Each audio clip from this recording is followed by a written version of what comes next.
In Canada, Montreal Stadium is the scene of one of the war's most colorful ceremonies. The first public presentation of wings to officers and men, graduates of the great Commonwealth Air Training Plan.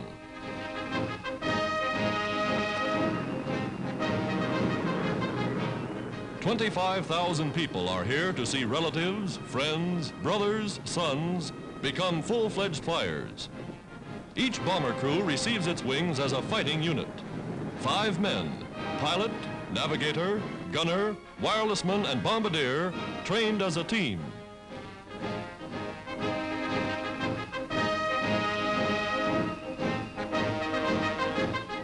Heroes of air battles with the German Luftwaffe are guests of honor. Air Minister Power making the presentation of wings.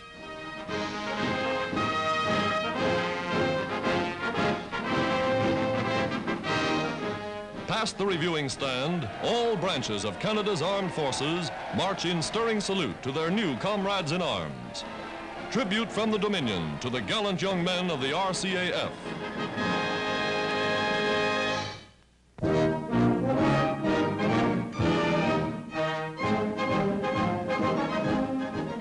American industry solves the housing problem in war factory areas with ready-made or prefabricated homes.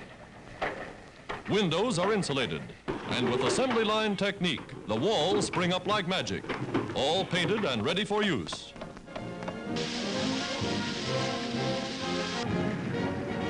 In truckloads of 2 or 3 houses, they're rushed wherever needed. 1, 2, and 3 bedroom homes can be set up in 80 minutes. There goes the roof, and here's the finished product.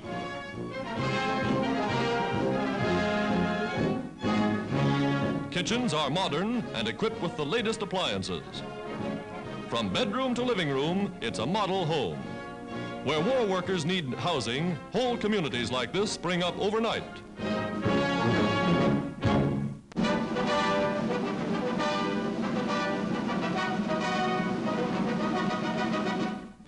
British sailors in Virginia, while their ship is being refitted, spend shore leave helping nearby farmers harvest their crops. Back to the soil after months at sea is a real holiday.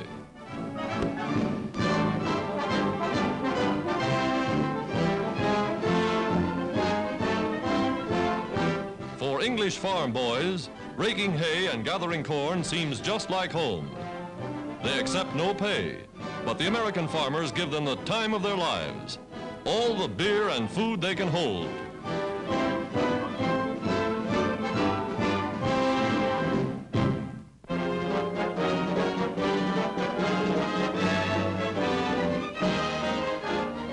Geologists tapping the mineral-rich region of northeastern Alberta, Canada, develop a 10,000 square mile range of oil sands.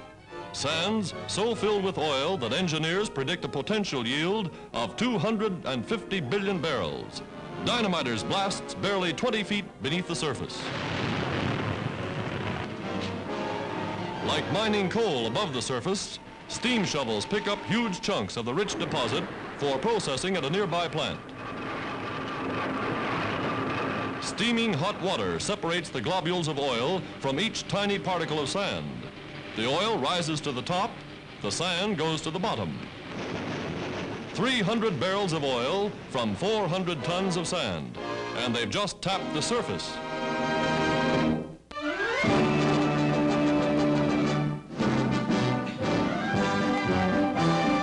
United States sailors swing down New York's Fifth Avenue as the nation celebrates Navy Day, a day in honor of America's famous fighting president, the late Theodore Roosevelt.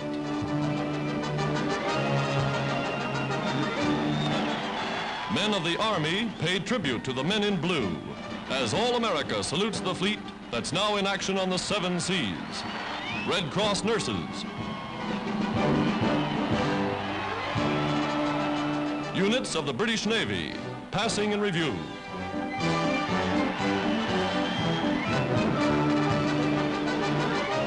Today, the nation's battle cry is the Navy, first line of attack.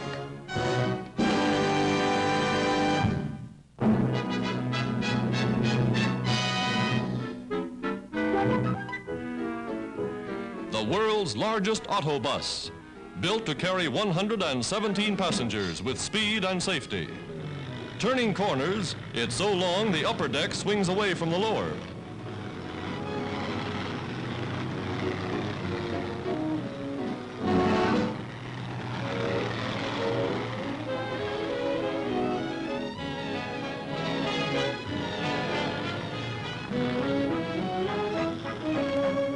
Used for transporting workers to war plants, the giant bus carries a load equal to 23 automobiles, an important saving in gasoline and tires.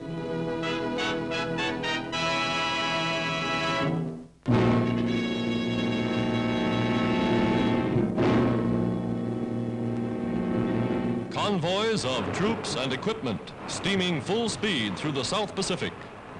Latest newsreel pictures of America's battle for her hard-won bases in the Solomon Islands.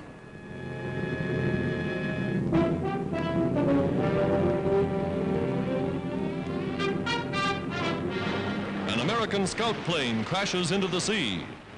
Boats speed to the rescue, and the pilot is brought safely ashore.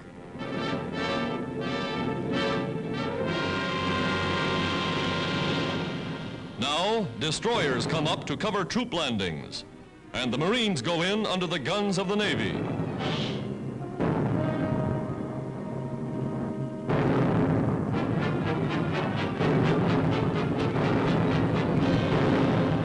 Swarming across the beach, they come to reinforce comrades who landed in the first attacks. United States forces made the Japs pay heavily every foot of the way.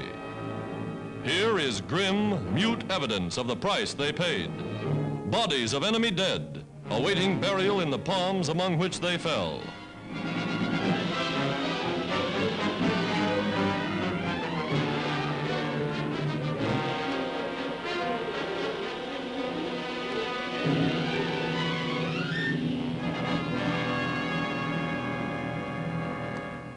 Fresh supplies and ammunition to strengthen the defending garrison are moved in captured Jap trucks.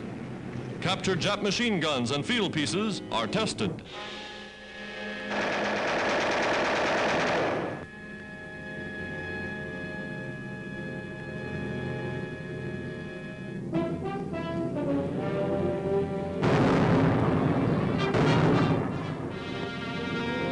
A Japanese flamethrower left behind is tried out by a Marine.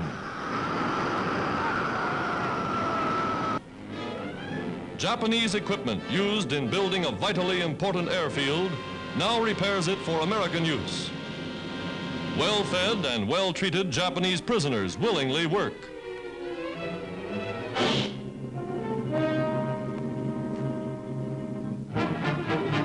In contrast to widely spread Japanese propaganda, they seem to be talking quite freely.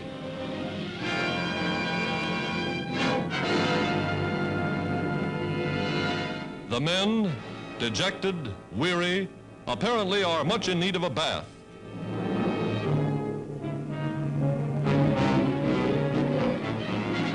Japanese planes, leading desperate counterattacks, drop incendiaries on the airfield. Anything to keep the Americans from using it. Calmly, efficiently, ground crews remove gasoline and planes from the danger zone. Speedily, the field is repaired, the runways kept open, and United States carrier-based planes arrive to take up the fight for mastery of the air.